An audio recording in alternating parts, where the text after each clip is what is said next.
Good morning, ladies and gentlemen. Welcome to episode 42 of Walking with Jay. Had to change my routine out here.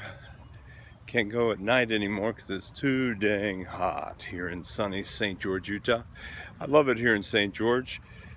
Just not too good if you want to act like a popsicle because you will melt.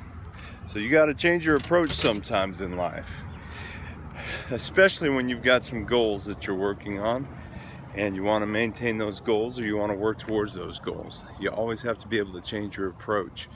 You got to change your some tactics. Sometimes you have to change your overall strategy. I'm doing pretty good with my goal, which is to have 90 days fasting blood sugar under 100.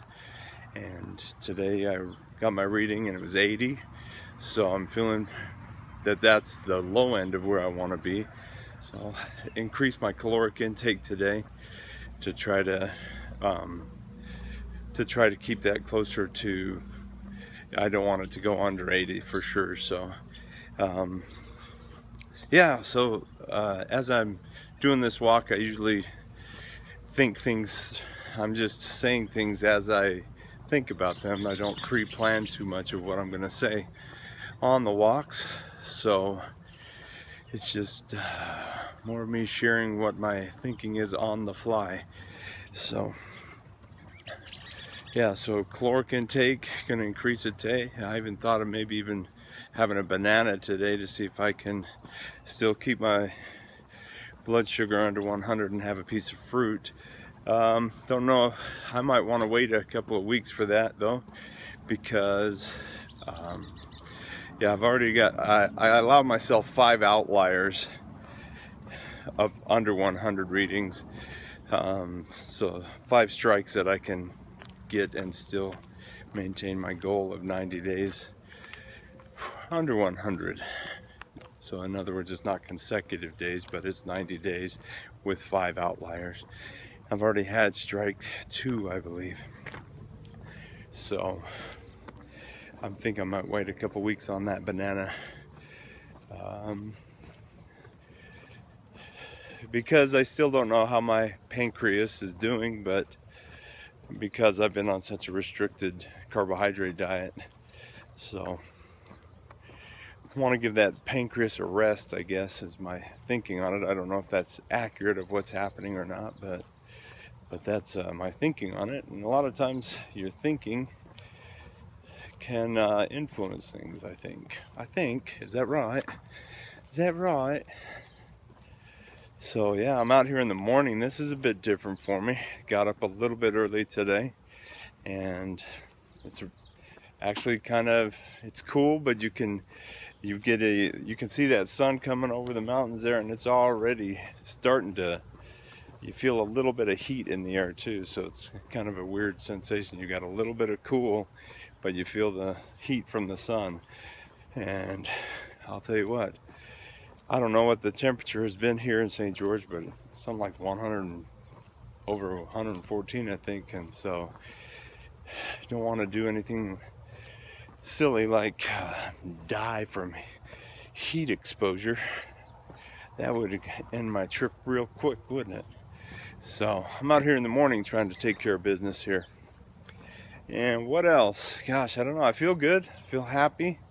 I feel ready to take on the day. I'm excited to see what happens if I walk before work. See how that affects my work. Just get out there, get your heart pumping, get those endorphins going. We'll see. We'll see how that affects my work today.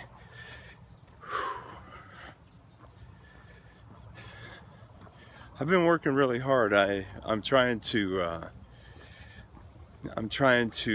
tell my story through social media, and part of that telling that story is engaging people. And so if you comment on my videos, or if you comment on any of my postings, I try to get back with you, and that's part of just my commitment to sharing my story and to having a dialogue with other people.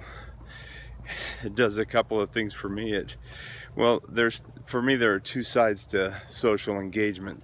The first side is service to others, which that's well, I love to be of service to others because it makes me feel better about myself, to give and to do for others.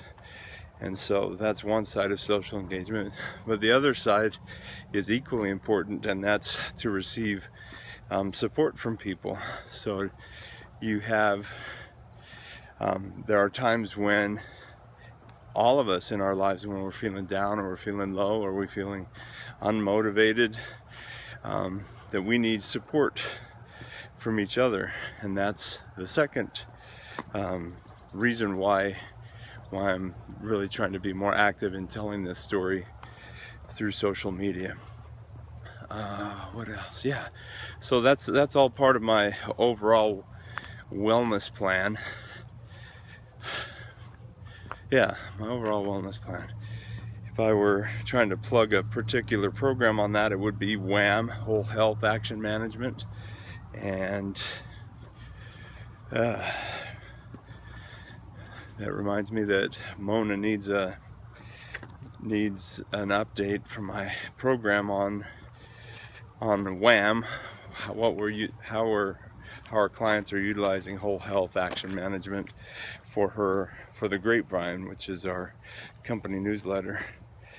And so I need to get in there and get that done today.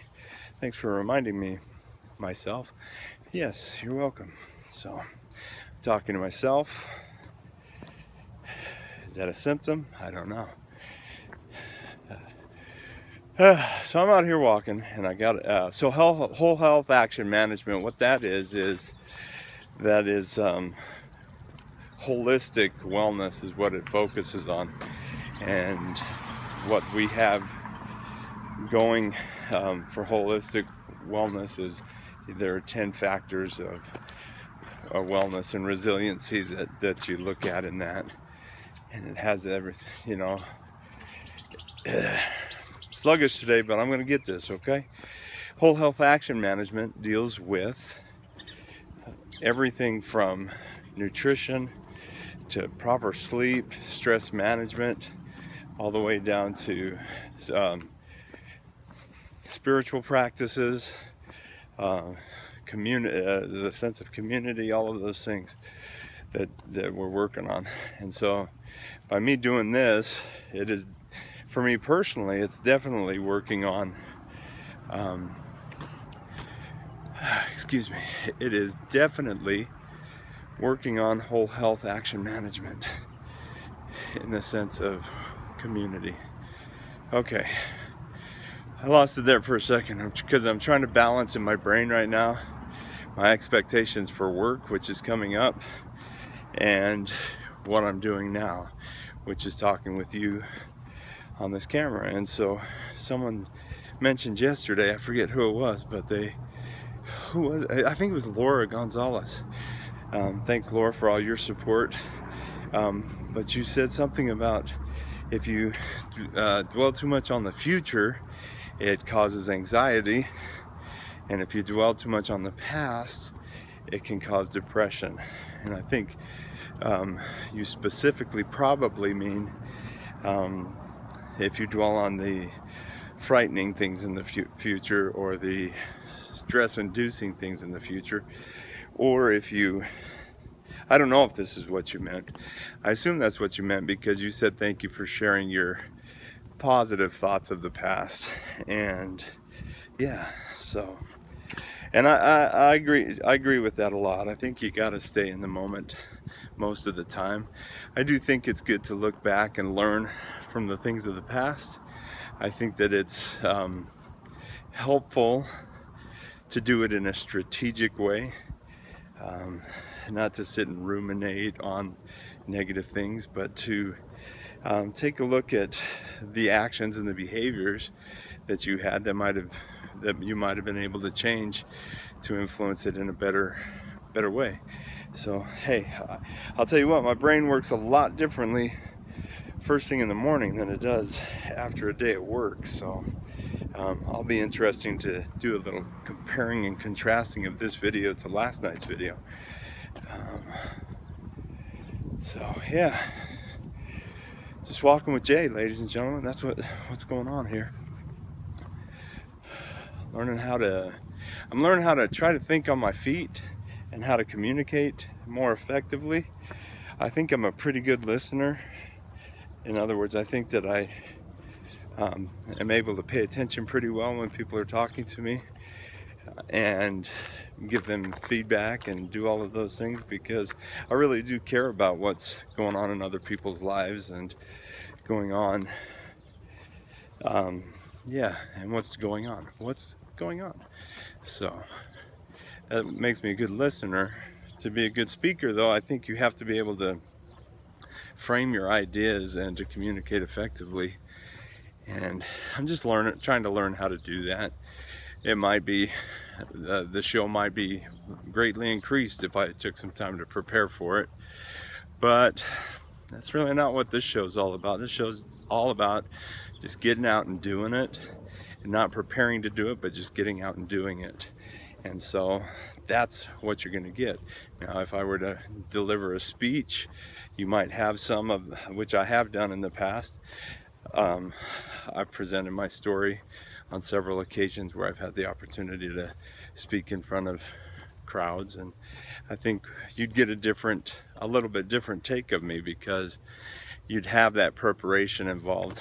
But at the same time, I always throw in the improvisation, which gets me into trouble sometimes and gets me off track. But I don't know, I like the improvisation because it's less practiced, it's less canned, it's just from the heart, and so you get kind of unfiltered communication, and that's really what I'm going for here. I'm trying to be what they call transparent.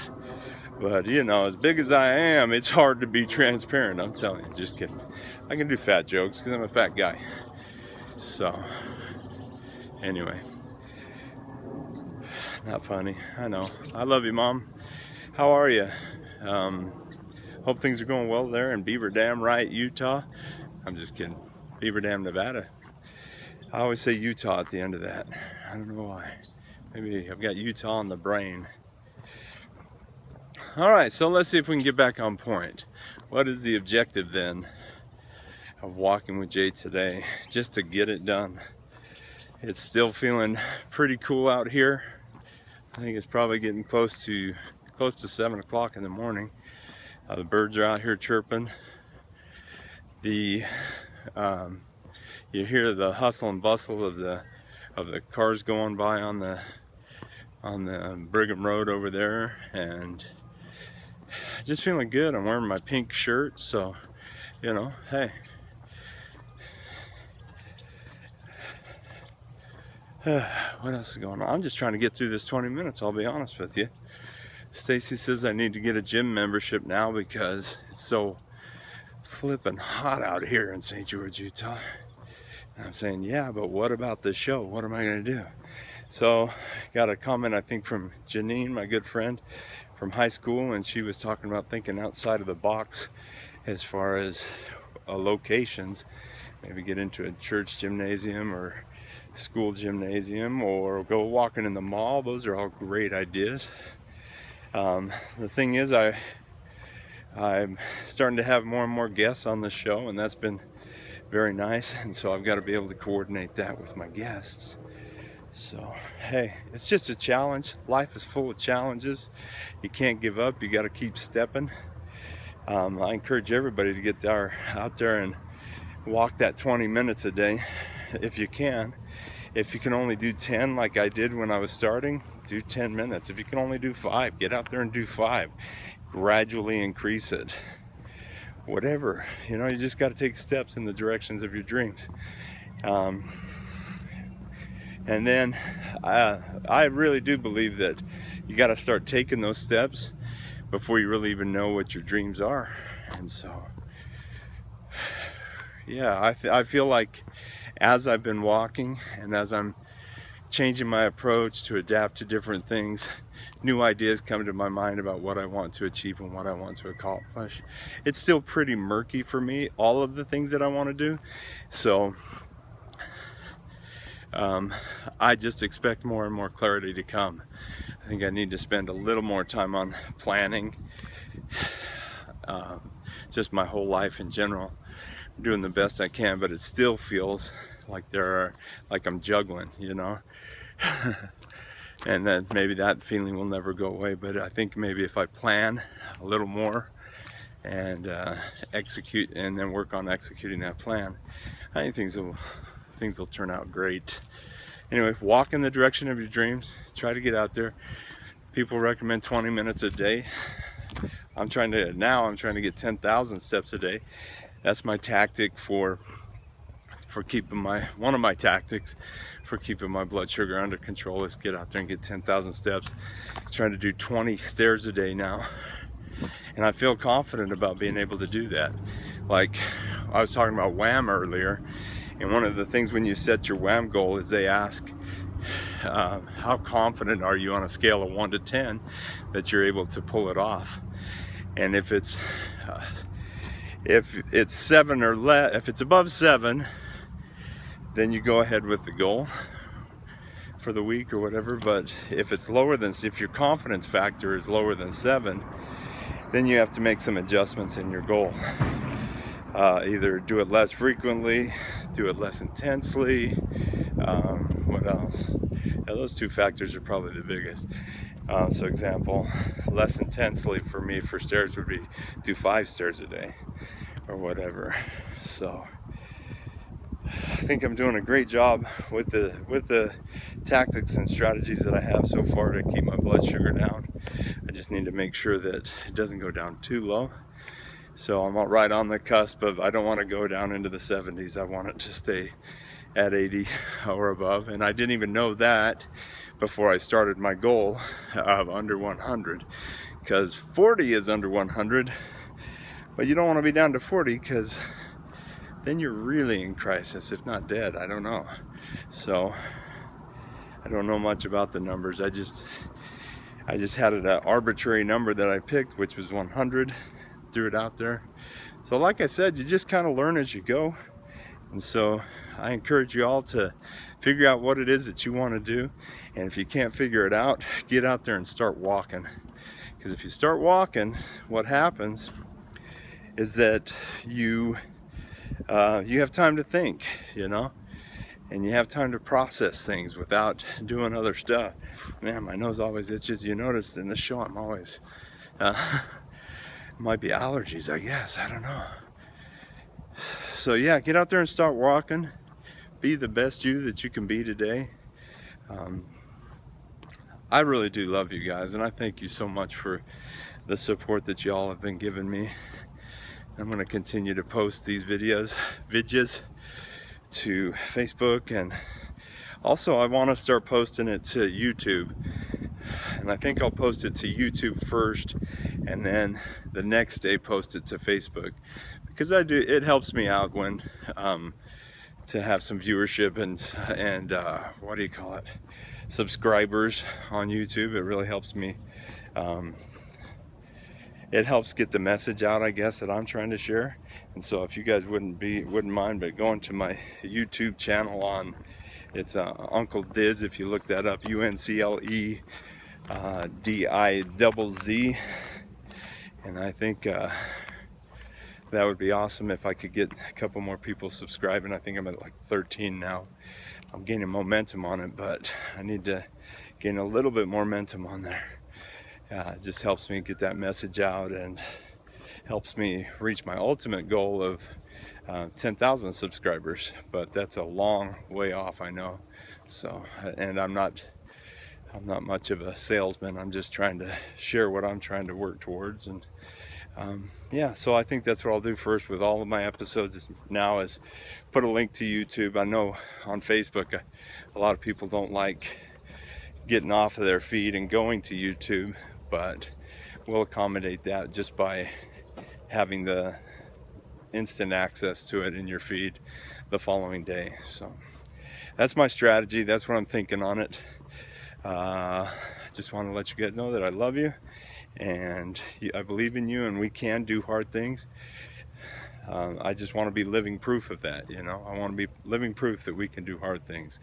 I'm trying to overcome bipolar disorder, and I'm trying to overcome obesity, and so I got to do that for myself and in my own life. And if that helps other people, then I just can't consider myself blessed. Anyway, I've rambled a lot today. I've just kind of processed things. I appreciate you sticking with me. I know that these shows vary. I mean, the walks just vary. You know, there are different flavors of walks. And this is one particular flavor where I just kind of ramble through things and try to sort things out. And to all of you who stick with me through it, I love you. And you don't have to do that. If I'm uninteresting and unfocused, please just turn it off and get out and do your own walk. It'd be awesome if you shared your walk too. You know, that would be super cool. Start a movement here. And when I mean movement. Let's just keep moving forward, ladies and gentlemen. Anyway, love you guys so much. Just keep being awesome. Take care.